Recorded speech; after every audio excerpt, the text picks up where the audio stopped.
Welcome back to Midlife Crisisses. I'm Tyson, one of the hosts. Thank you so much for liking, subscribing, commenting, sharing. All of that stuff helps us continue to do this podcast, and we would appreciate if you would continue to do that each and every episode.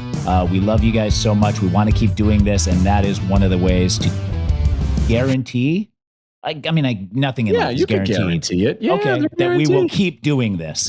So smash that subscribe button, that like button, that follow button, whatever buttons are there, smash them all. And we really want to hear from you guys too. We want to hear about your midlife crises. We want to know what kind of stuff you are going through so that we can talk about it and share our insights about trying to survive this bull as well. So let's get into it. Question this week on Midlife Crisisses podcast is religion. How do you raise your kids around religion and all the different religions and belief systems? And what's our approach? And, we all have different answers and we all come from different backgrounds. So this will be a humdinger of an episode. The guy with the last name Apostol is least involved in...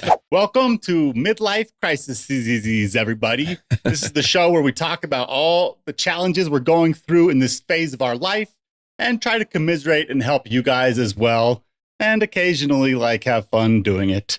So I'm here today with my friend Bradley. How are you? What's up? I'm doing great, William. I've got my dog in my lap here joining us today. This is Lagos. I'm excited to be here going through some minor crises myself. I assume this is not the question today, but the past probably 2 weeks, Loic, my 5-year-old, has been up from 1 a.m. to 3 a.m. and it's just pure torture for me. I'm not good after I go to sleep. I'm a terrible human being. Why is he being such a hater? Up. Yeah. Why is he such a hater? I think he's going through a growth spurt. Which is always, he says he has what we've called stretchy legs. Yeah. So I come in and do massaging to his legs. He is autistic, so sometimes the way his brain works is very different. And so he'll just wake up and 1 o'clock, he's ready to roll. And he's like, hey, wide awake. He's like, hey, this funny thing happened at school today. I'm like, what? What are we talking about? And then I'm like, it's time to go to sleep. He's like, okay. And then not 2 seconds after I get back under the covers, which is really worse. I would rather just sit at the foot of his bed. I get oh, maybe this time will be okay. This one will work. That's what crazy is, doing the same thing over and over and expecting different results. And I was just like, oh, okay, great. And then he's like, Dad. And it's not far. It's just down the hall. It's like his room right there. So I walk in and he's like, I want a different blanket. And I'm like, you gotta be kidding me. I'm like, wait, I know none of the blankets are going to be okay. We've been through this. Yeah. We've done the Russian roulette of blankets and nobody wins. You don't win. I don't win. The blankets don't win. Anyway, I'm going through that, but we're glad you guys have joined along. Thank you for liking. Thank you for subscribing. Thank you for following. Make sure you're finding us on Instagram as well. We're a lot more active over there. Getting some great DMs and messages and comments and all of that at Midlife Crisisses. We got our own crises going on, and the best way to do that is just to get into it each week. One of us brings a question that the others don't know, or maybe we've had a slight hat tip, but not enough time to really create a full-fledged, well-thought-out argument. So we're really all just kind of doing this together, just like our midlife crises anyway. So without further ado, I think Tyson is this week. Tyson with the most popular hat in all of Phoenix. It could be. I've gotten so many compliments on it. This is a question I've dealt with throughout my entirety as a parent, pretty much from the get-go. Yeah. And it was a question that I think one of William's friends had suggested, and he texted it. And so the question is, as parents, how should we approach religion in our lives with our kids? And I come from a Mormon upbringing, very religious. I wouldn't say very, very, very strict Mormon. Like my parents wanted to go to church, or we had to go to church every week, but we went early so we could get the back row. So my parents would go early to get the back row. First in, first out. First in, first out. Take naps during the sermons. Totally fine. Totally fine. My mom, I guess, later in life told us she was always embarrassed that her family of 6 was all asleep on the back row except for her. and no extracurriculars. Church is doing something Wednesday. No, thank you. The apostles are not showing up to that. We do Sundays only, but you had to, if we're living under my parents' roof, you had to go to church each and every week with the family. And now I'm not that. I'm far from that. Each and every week I don't go to church is the new best Sunday of my life. But with kids and questions of kids, you have to approach religion. You have to. There has to be some conversation.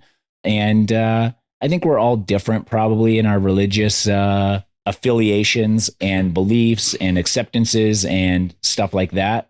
So what is the approach here with religion and child rearing? William, do you have an approach? Have you made any approach whatsoever?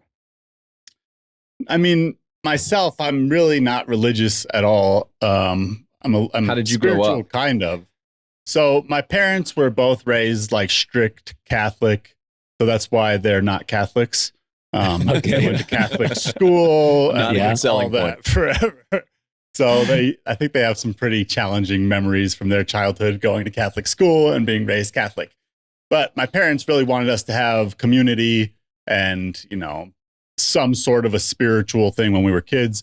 So they found the Unitarian Universalist Church, which is kind of like, they teach like all religions. It's like basically for people who don't really know what they want to believe, or they just like want a really inclusive, accepting kind of community to go to every Sunday. Like all religions, like Islam, every single facet, or is it Christian based, or what is it? No, I think it's complicated, but I think Unitarian was Christian based at one point, and then like they like merged with Universalists, or I don't really know.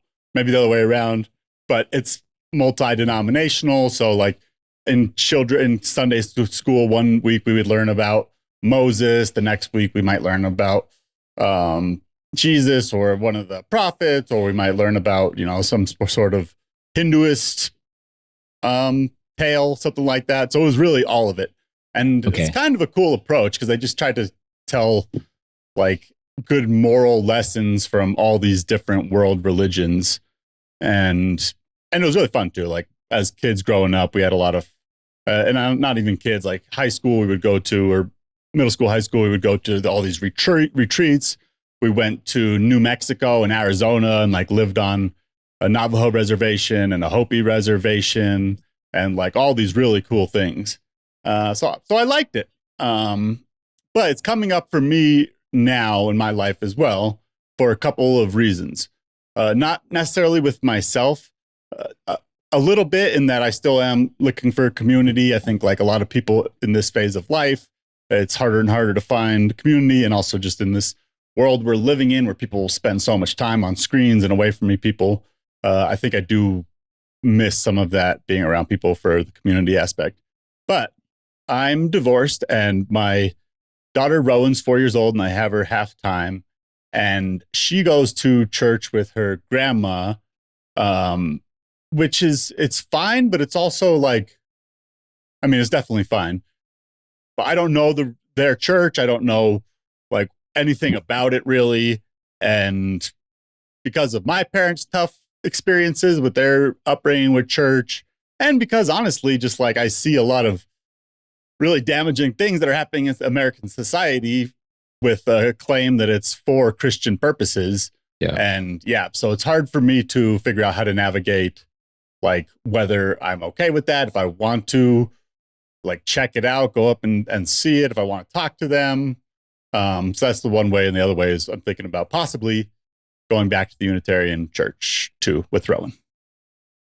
Okay. Boom. Yeah. I think you do raise some good points. Yeah. With the network, especially the community, like religion is really a fast track into a network or a very tight knit network. Like Mormonism, you could go anywhere in the world where Mormonism is allowed, which is most everywhere, and walk in a church and be like, I need a place to live. And they'd find, I mean, it's not necessarily a free place or something, but they would be like, oh, we have a member who actually has a place for rent. You got it. You're in, whatever. Like you could go anywhere and immediately have this network of open arms. And so that is a really powerful thing.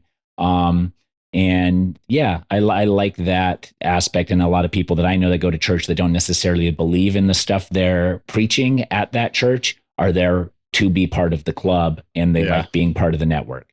So not a bad approach. Bradley, what's your stance, your upbringing, and your approach as a parent? Yeah, I think William does make some good points. I remember going to retreat. So I grew up going to church, Christian church. I grew up, I guess we were going to a Baptist church for a while, and then we moved to a Presbyterian church. And within like what we would call like the evangelical church, right, which is like, or the Protestant church versus Catholicism, because I grew up just going to like, let's just go to the church that's kind of closest to us. My parents didn't have any deep theological, like, oh, well, there's predestination with Presbyterian, that there's a predetermined number of people. We believe that, or Baptists that, baptism is the way, or, like all these different things. So my parents were just like, this seems close, and it takes a village. So raising kids, you got to find your village, and church is a great place. Like you said, Tyson, fast track is a great way to say it. Like I could definitely use some village in my child rearing right now. Just one or two villages in your desert.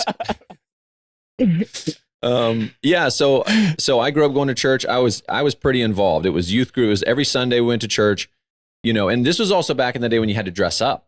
Like now my kids, we go to church and it's like, you can just wear like t-shirt and pants or shorts or whatever. Blasphemy, dude. Universalist. No, we were wearing Jenkos 20 years we ago. had to, we didn't have to, but we were wearing oversized 30. Suits. Oh yeah, Just we were in like nice. It was your Sunday best. That was the whole thing, right? Yeah, and you would hang it up when you got home, and that was always a tie. Even kids, yeah. And I think that's just a cultural shift. Another fun thing about it too. What's that, William? I said that could be a fun thing about it too. No, dressing up. No, it was fun once. Oh. I like it now because I don't go to church hardly at all unless I'm supporting family members, and then I dress up. I'm like, oh, this is kind of fun to dress up once every 8 months. Yeah. Yeah, for the three like freelance bros, we're like, what is this? This is dressing up. This is a clean shirt. So this is like. I went to a funeral a couple years ago and was like, I don't have any clothes acceptable for the occasion. And I went and I did as best I could with a sports coat. No, I didn't even have a black suit. And I was like, I have no church clothes. Yeah. What a revelation. Yeah. Because my closet, I didn't have a huge rotation, but it was guaranteed every Sunday we were going. And this was also, I grew up in the South.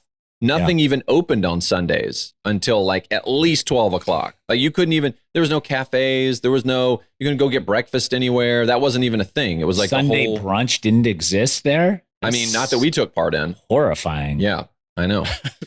Then you move to LA and there's like brunch on Tuesday at 2. It's like packed. You're like, what is this place? What's everybody doing? No one's doing anything is what it is. Yeah. But I loved it. I loved the youth group. I had some great friends that came out. I'm still really good friends with some of the guys who I met when I was in middle school youth group at my church. And so, for me, that was a major part of my life. I never felt, to my parents' credit, I never felt like they were like, you have to believe this stuff. Oh, sorry. Thought my phone was on silent. That's my wife screener. Yeah. That'll be a crisis for later. Next week. Yeah. Why were you crisising?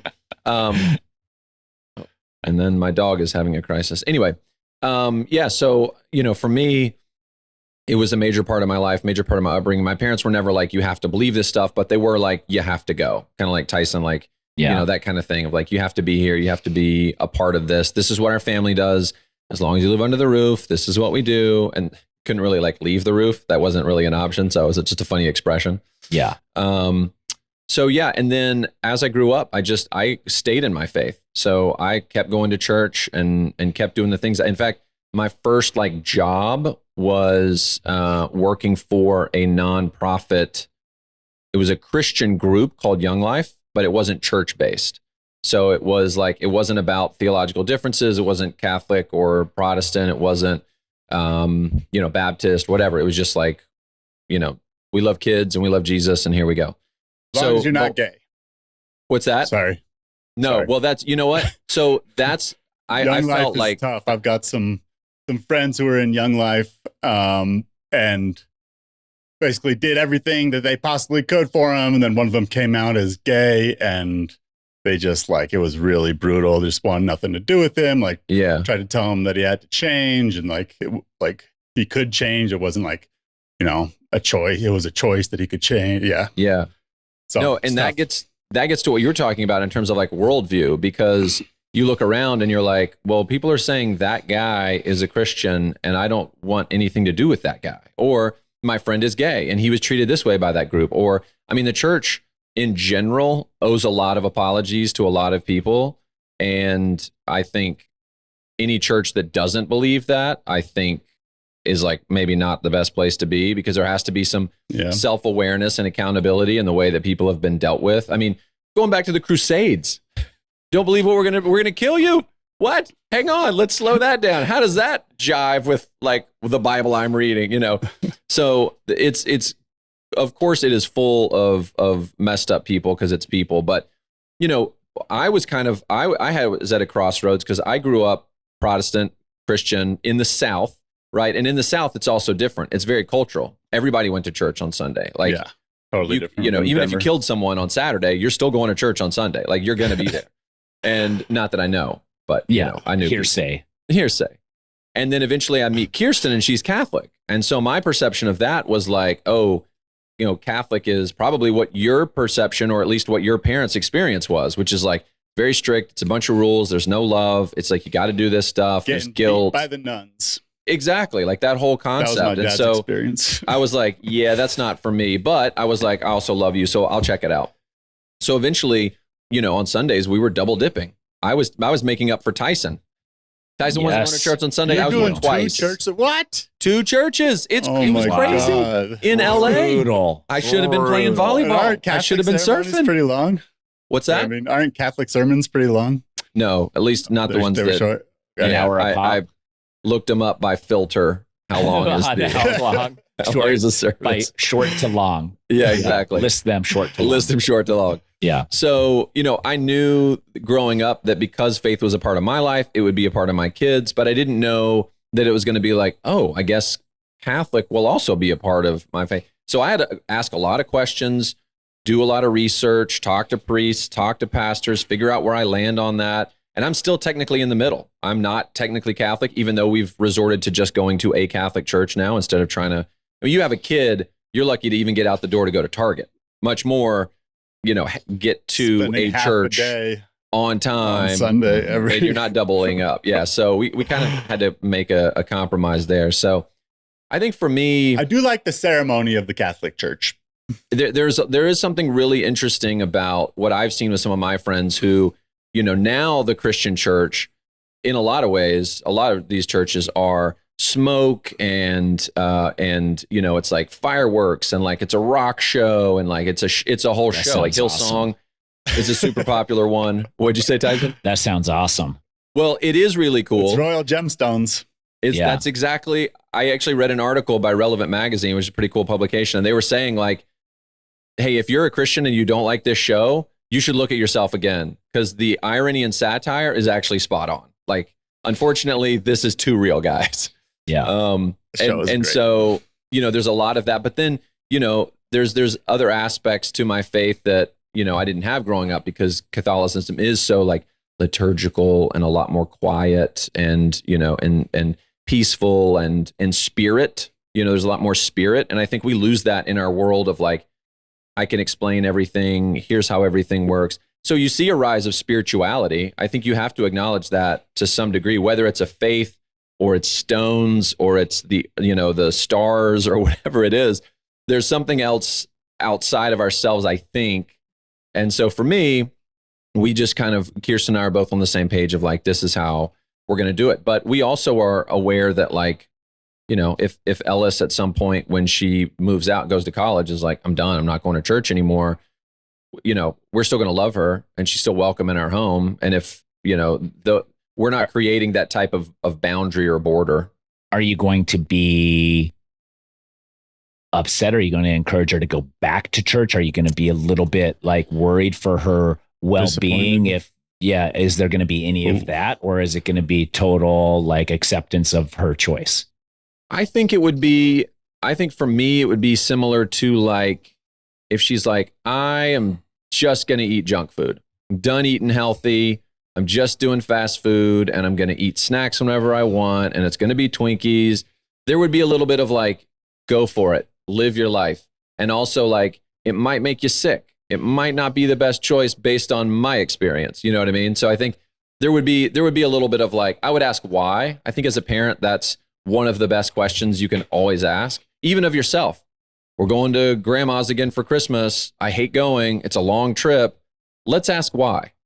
Why are we doing this to ourselves? And I think that gets to the heart of no matter who's asking, because I think saying grandma kind of brought something into my brain. Tyson, you mentioned before too, is like, and I think this was one of the questions is like, what about other people outside of your family? William, you were talking about like if it's a grandparent or an uncle or somebody that's throwing shade or saying like, you should do this, you shouldn't do that. At the very least, and I find this across the board, when you become that family, you're setting new traditions, new guidelines, new rules. Your job is to pick the good stuff that you had, one thing, 10 things, whatever, growing up, or that you've experienced through a mentor, through friends, through books, and create that new business, basically. And then if somebody wants to say, no, you should be doing it this way, I respectfully decline. Like, this is our family. And then at some point, you let your kids make their own decisions. And you'd hope that you have not taught them what to think, but how to think. And then from there, it's kind of on them. So if she decided to try a different church, Buddhism, would you still like see it in like, oh, well, that's not as good? Like I would just want to, I would be open to find out why. You know, I certainly wouldn't shame her or say no. I mean, I think there's great value in an understanding of world religions. And it's a lot of what any religion believes, Christians, Catholics, whatever, Buddhists, it all sounds crazy. Like if you write it down, we have a creed based on like the same thing, like from 7,000 years ago, and it's just been changed to some degree. I think it must be a lot of it. Yeah, I feel like at least the Abrahamic religion. Even within the church, yeah, exactly. Even within the church, you have all these splinters. Yeah, you know, Presbyterian, Methodist, Baptist.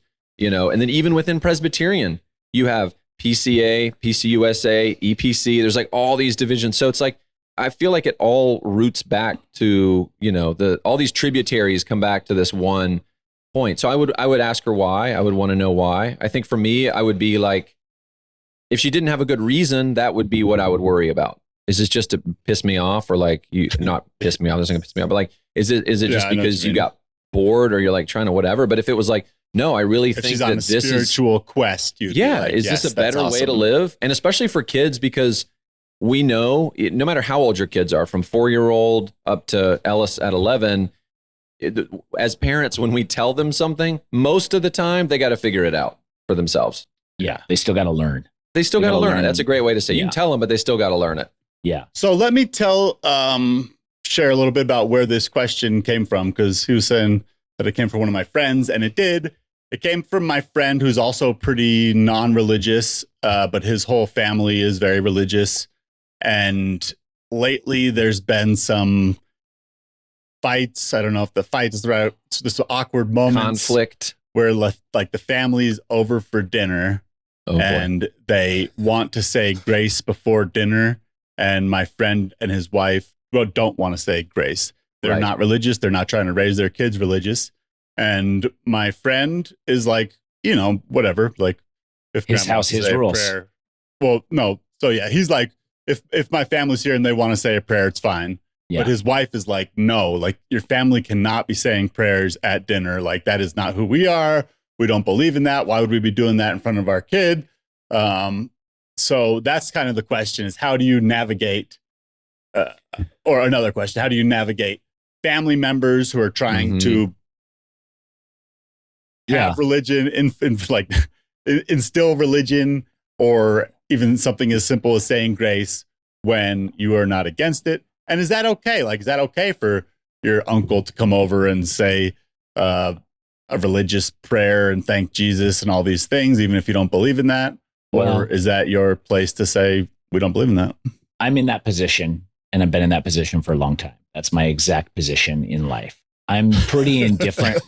Are you the friend? No, I'm not. Did the you friend. anonymously I am a message him? friend. No, but Yeah. I am relatively indifferent to religion. Right. I think my stance is, so I grew up Mormon, like I said, taught that Mormonism was the only true faith and everybody else was wrong. And also we should feel sorry for them. And also we should try to help them be Mormons too. And that's how I grew up. And I never questioned that until, and I just like hated going to church every Sunday. I just always hated it. Mhm.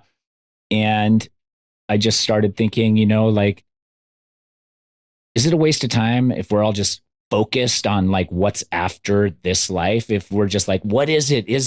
I'm trying to figure out what happens after death. And you spend so much time and so much energy like living your life, assuming that this thing is after death, but not fully knowing and trying to figure it out. And I was like, I'm just going to live now in this thing. Yeah. And then I'll deal with the after death stuff if and when it comes and whatever it is, then I'll approach it. But at this point, like it's just a guessing game and it's a roll of the dice. And so I just stepped away from the church and I was like, you know what? Maybe truth is relative. Some people, they love this and they need this, and this for them is their truth. And that's maybe what the Unitarian for me, Universalist thing was too. It's like, we have no idea what actually happens after you die. So you might as well live a good life while you're here. Yeah. And so, but I've had to cross, and my wife also grew up Mormon, and neither of us are practicing, and we don't necessarily want that for our kids. And I think my parents just did the best that they could and the thing that they knew and that they thought was the best for us. So I don't have any animosity. I have friends who are definitely hold animosity for their upbringing religiously, thinking that their parents were tricking them or the community was tricking them or whatever, or controlling them. And I don't feel any of that. I think my parents tried their hardest and did their best, and they thought the best thing for their kids was being Mormon. And so, but we've had to cross those bridges with family. Like my family knows that, we don't do anything religious. My kids have questions about it, and I try to be open and I say, you know what? After death, I don't know what happens. People that tell you with certainty what's going to happen are the ones that know the least, probably, in my opinion. But here's a lot of different belief systems. And the beauty of life is that we can explore all of those belief systems and we can choose one that we like and that we want to celebrate and that is good for us. And that's like part of being human here. But as far as like That's great. the religious boundaries, I've also had to set those with my extended family. My parents are very hands off, like no prayers in our house. Okay, no prayers. We just get to eat. They respect that. That's fine. Bon appetit. Let's do it. They have no issues. They've never had an issue. They've never been like, actually, my food needs to be blessed. Like they haven't had that. Rachel's parents were a little more pushback initially. When we first had Bergen, they demanded that we have a Mormon baby blessing for this baby, and we didn't really want it. And then my dad was like, well, you should give the blessing, Tyson, you're the father. And I was like, well, I'm not qualified by the Mormon church now because I've been away for so long. And my dad was like, this transcends that, you're the father. And Rachel's family was like, no, unless it's official on the records of the Mormon church, we're not even attending it. And so we were at a crossroads there. And so then Rachel's dad was like, well, I'll give it because I'm qualified. And I was like, no, you won't, because of this approach. I will have my dad do it. So my dad did the first one, and then we didn't even do a second one. Nobody even brought it up because we did have that conversation and issue. Right. And so for me, if my kids want to go to church, I will support them in exploring that. I don't want anybody to force them to go to church. I don't want grandparents to be like, well, I'm taking you here. But if my child is like, I want to go to church with grandma and grandpa, great, go. Go explore, ask the questions, and I will do my best to answer it. And I try to be open, but also like, they're like, is Jesus real? Did he get resurrected? Did he come back to life? I was like, he's the only one that's Easter this weekend. Yes. Big questions. My kids are scared of, my oldest kid especially has a fear of dying.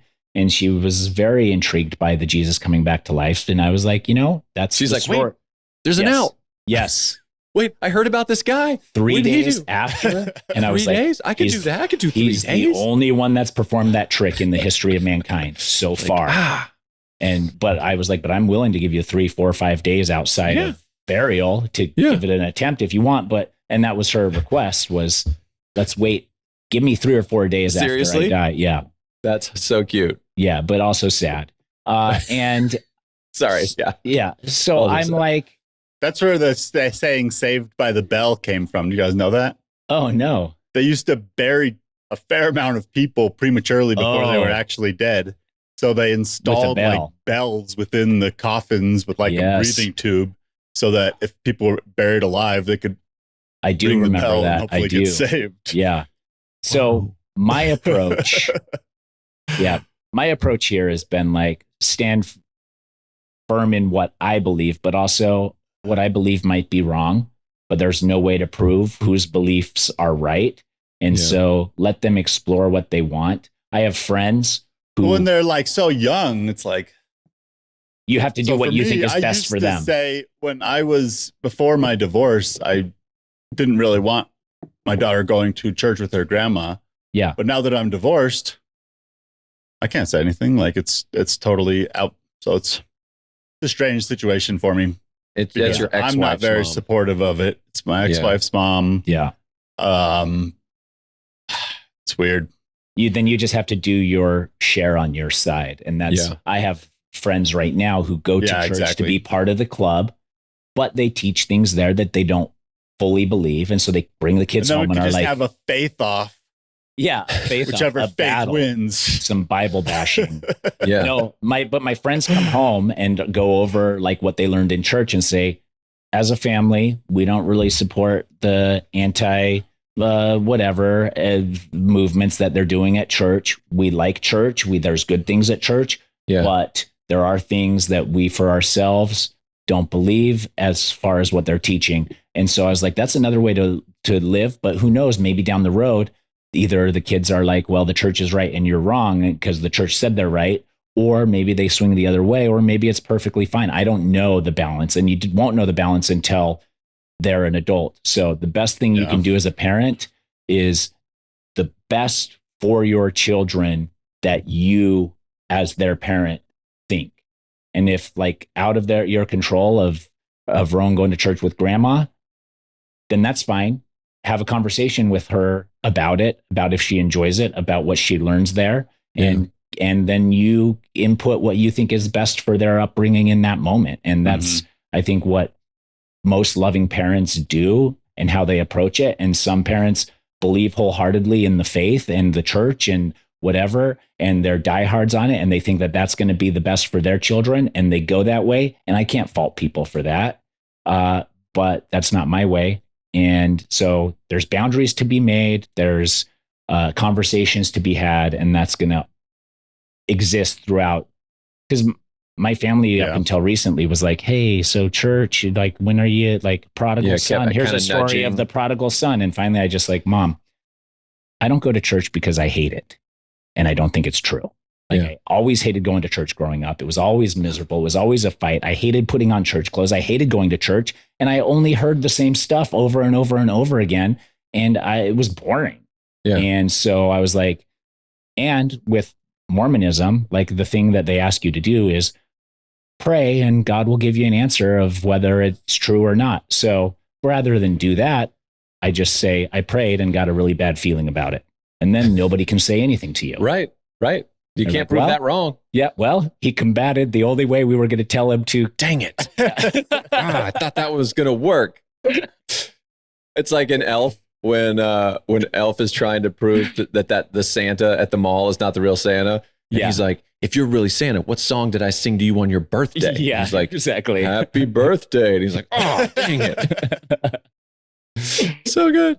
Well, I think people should take consolation that to some degree, every family goes through this, because even in like a Christian faith, there are tenets that there are people who are Christian who are like, dinosaurs didn't exist. There are people in Christian who are like, we're only a 2,000-year-old world. There are Christians who are like, the planet is flat. Like there are things that you will hear at a church that you're like, I don't know about that for our family. And the same can be said for hanging out with other families. I mean, you could watch how like a family down the street disciplines their kid or doesn't. I remember we were living in Phoenix, and there was family that we loved. They were super cool down the street, but they parented so different. And the kid was like, I want a popsicle. No, I want a popsicle. No, I want a popsicle. Okay, fine. Just get a popsicle and go. And I saw Ellis go like, that's a possibility, you know? And I was like, nope, not under this roof. And like, that's a part of it too. So whether you've never walked through the doors of a church, or, you know, you were a priest who's listening to our podcast, like, I feel like every family to some degree walks through these differences. So I don't feel the pressure that like my family's not perfect because we've got tension with my in-laws about how we, you know, you'll have tension within your own family, you know, there's certain things that I think my wife is like fully gung-ho, 100% believes this is it, hang your hat on it. And I'm kind of like, I don't know about that. And so we have to figure out how to communicate that to our kids so that they can choose, but also not like choose mom or choose dad. Well, I think dad is right because I'm going to, you know, that kind of thing. So anyway, for anyone that thinks that either A, this doesn't apply to them, or B, they're the only ones this does apply to, I promise you, every family has this. In any capacity. And William, for your friend, if his spouse is very adamant about not praying and not having the extended family pray while they're over in public for the food or whatever blessing they're doing, I think my opinion, he should talk to his family about that and say, hey, we don't necessarily believe that in our house. We're not going to do that. We have no problem with you doing it in your home. If my parents were like, let's say a blessing, I would have no issue being like, yeah, you say it. I don't want to because, you know, food's always been healthy over here without those. You could also look at it like a cultural thing. If you went to Japan and they were like, take your shoes off, and you'd be like, we don't do that in my house. We keep our shoes on. You'd be like, that's insulting. So you there's can't do it in somebody else's house, but you could if you lived in Japan. We're talking about in their house. Yeah. In their house, you abide by their rules, and sometimes they have to state what their rules are. Yeah. Yeah. And then if they're in their house, they should abide by your rules. Yeah. And part of it's like the family members doing it on purpose because they know that it's an issue. And they're trying to push their view. Jesus Christ brings us here today. And they like say like, even though maybe they wouldn't normally say that much. Right. A 20-minute salvation prayer. Right. Yeah. So they know that just like this food was saved for our stomachs. Even though the people here are unbelieving fools. If there's anyone here who's the mother of a child or two who's sitting across from me and doesn't believe. Yeah. Give them a sign. Also, I think it's William, not a big deal. Like if, like what you were saying, Tyson, like if you guys want to say a prayer, that's fine. But also the bigger thing is just, it's your house. Like make sure your family is respecting your rules, your house. Yes. Yeah. Talk with your partner. And if they really don't want it, then don't do it. And don't let your family do it because that's just respect. Correct. Yeah. I think the same page is the key. You got to be a unified front. Yes. Yeah. And and you should support your spouse in those moments as they would support you, because that's more important to your household than having your extended family come in and have their will however often they come over. And what did we learn about divorced parents, co-parents? Co-parents here. Faith off. A faith off, a Bible bash. You got to just instill those values when you get a chance. Just get that in there so that they win out in the long run. That's right. I think just have an open conversation with Rowan and see what she's learning. Ongoing. Yes. Yeah. But that's ongoing is a great parenthood word. As in general. Like Bergen goes to church with her grandparents hardly ever, but when she goes, I say, what did you learn at church? What did you think about it? What did you, like, I am fine doing that. And but it's a slippery slope because like she likes going for the cookies, but next thing I know, she might be completely brainwashed. Sorry. Yeah. Not if you're having these conversations with her all the time. I'm like, kind of kidding too. I don't think that it's like that bad of a place, but it might be good for me to also look into that a little bit more too. Yeah. And see what they're learning. And also, I think, you can only do what you can do on your side over there, William. So, I mean, I am watching the new season of Handmaid's Tale. So maybe that's why I'm a little on edge, overzealous right now about religion. Anything cult-like? Well, I think we did a good job here. I think we're all on the same page. It's interesting that William seems to be more against organized religion. Bradley is more for it if it's the right fit, and I am mostly indifferent, but leading to not celebrating it because A, it's probably not true, and B, I'd rather just watch TV on Sundays. The guy with the last name Apostle is least involved in religion, in a belief system. It's so great. It's so great. I'm hoping to get into heaven based on my last name alone. 100%. That's how people get into Harvard. What's the difference? That's true. That is true. All these Harvard suckers at the pearly gates as I just strut on through, show them my driver's license. I'm in. God's like, let's see. I think I saw you on Survivor. Yeah, that's you. You were on Survivor. Yeah, that's right. Yeah, come on in. You're in here, buddy. And I'll be like, oh, dang. It's all here. Shoot. Well, Jesus, hilarious joke. It was just so far-fetched. It was hard for me to really believe all of it. Even you thought I was kidding, right? I mean, come on. I had you fooled.